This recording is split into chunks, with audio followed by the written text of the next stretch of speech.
This morning, a surprising political alliance is tackling an issue that transcends politics and touches at the core of the human experience: loneliness. NBC News congressional correspondent Julie Serkin joins us from Washington with more. Julie, tell us about who's teaming up on this.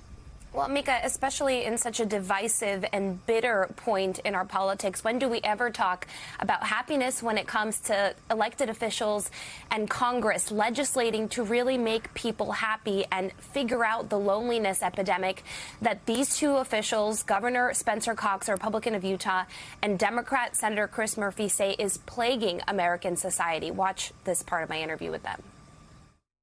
What drew a Republican governor of Utah to a Democratic senator from Connecticut? I see how children, but our entire society is withdrawing from each other. And I reached out to Governor Cox about a year ago to just understand the steps he had been taking in Utah to try to build a more connected community, to try to figure out why Utah is a place with really high social capital, with people who feel maybe a little bit more connected into the community than in other parts of the country, and to see if there was work that we could do together.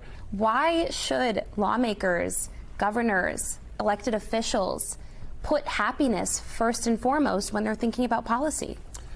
Well, it's right there in the Declaration of Independence that human beings, Americans, have a right to pursue happiness.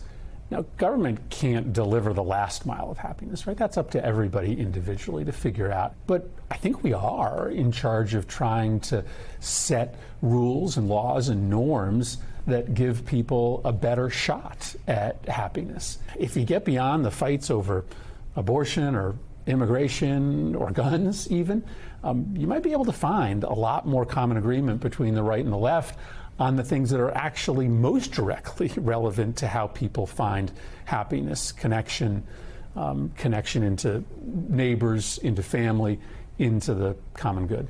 Look, I agree that it's not government's job to make people happy, but it is government's job to protect those rights that we've been given from on high: life, liberty, and the pursuit of happiness. And sometimes government actually can make people less happy, or can make it more difficult for them to pursue happiness. What motivated you to put legislation in place to basically force social media companies to bar children who are under the age of 18 from accessing their app? We now have several studies of schools that have banned cell phones and saw reductions in problems: bullying, self-harm, anxiety, raising test scores. All of the science and data is showing us that this is a major cause of that.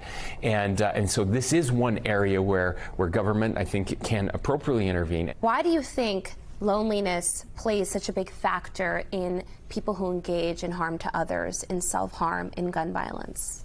Listen, for anyone to carry out an act of epic level violence, you have to be fundamentally disconnected from your community. And we are just seeing more and more young people who feel like they don't belong, like they are outsiders.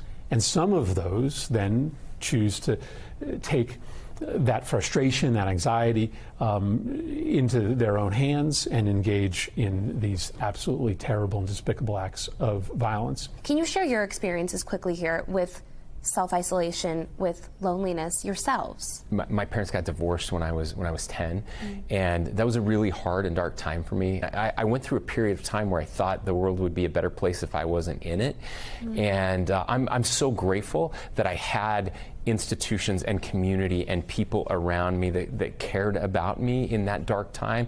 And so that's something that I felt very personally that has kind of driven me to this work from the very beginning. There's no doubt that as a parent, I have often felt very alone, right? And almost every parent out there has had a real sense of aloneness in a world that is changing very fast, with kids that are dealing with challenges, whether it be the risk of violence at school, whether it be social media, whether it be bullying online, that are things very unfamiliar to us, having not had to have gone through those. So, Mika, these are powerful people, elected officials who really can relate with so many Americans in their personal experiences of self-isolation, of loneliness. You heard them talk about different factors from social media. Later in their interview, they talked about lack of housing, affordable housing, the economy. I mean, so many different factors that is impacting why Americans are feeling more alone than ever, according to studies. And the one thing that the two officials agreed on is government has a role here to play in legislating around this issue. They did say that this is not a problem where they already have a solution prescribed. They are sitting down, having roundtables, listening to experts, everyday Americans, before they decide what role exactly government should play here. But certainly a very interesting topic, an adventure these two are partnering on. A huge issue. I'm so glad they're doing this. NBC News congressional correspondent Julie Zirkin, thank you for bringing it to us.